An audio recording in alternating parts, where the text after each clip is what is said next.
In today's lesson, we will be graphing functions, and we will be graphing both linear functions and nonlinear functions, and we're going to be doing this by just finding points on an XY table, and then we will also discuss x and y intercepts on the graph.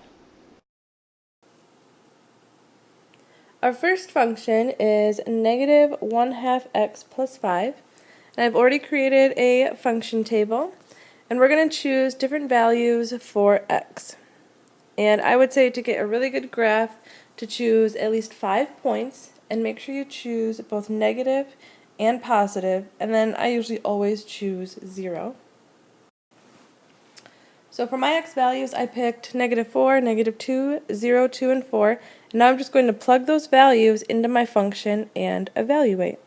So for this first one, negative 1/2 times -4 plus 5. What does that equal?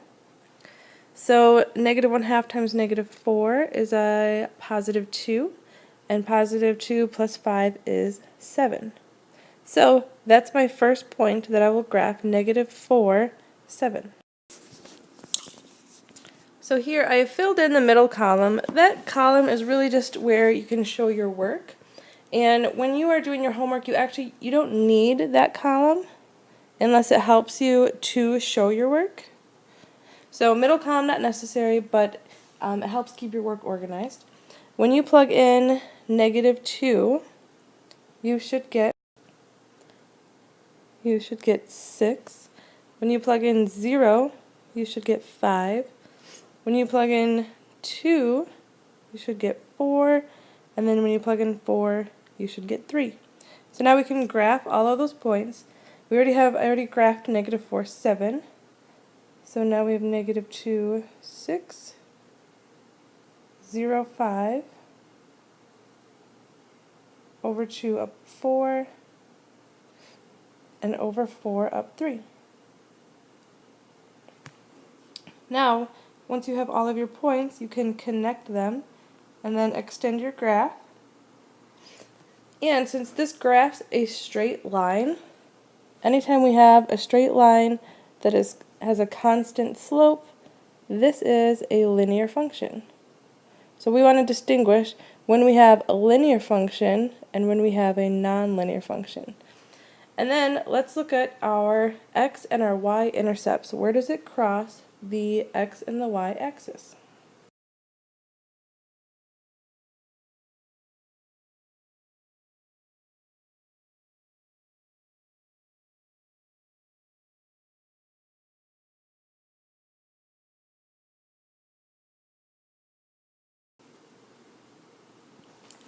For our second function, we have an absolute value function. But once again, let's just start with picking x values for our table. And remember, 5 values, and you want to pick both negative and positive and 0. I have chosen -4, -2, 0, 2, and 4. And now let's plug those numbers into our function. So we have absolute value of 3 times -4, and then -4. So 3 times -4 is -12. Absolute value is a positive 12, and 12 minus 4 is 8. So our first point we can graph is -4, 8.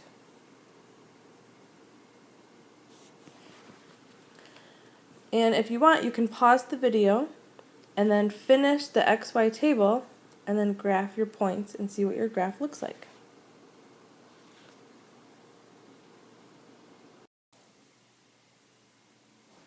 After you evaluate your x values, you should get 8, 2, -4, 2, and 8.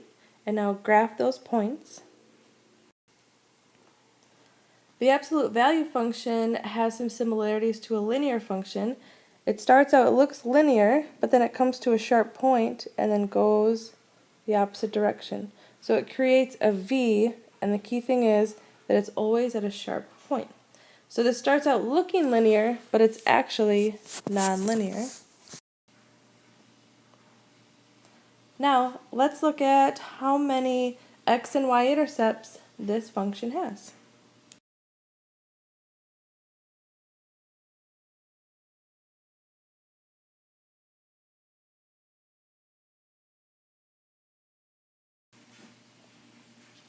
Here is our last function that we're going to graph. F of x equals x squared minus 4.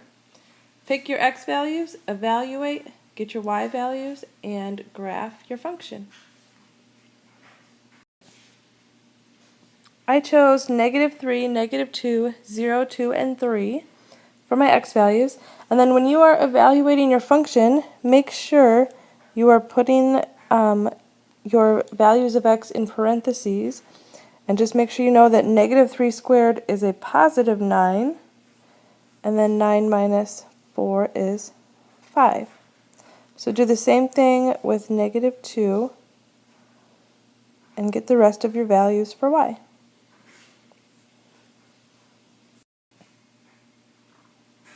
So I have -5, 0, or sorry, +5, 0, -4, 0, and 5.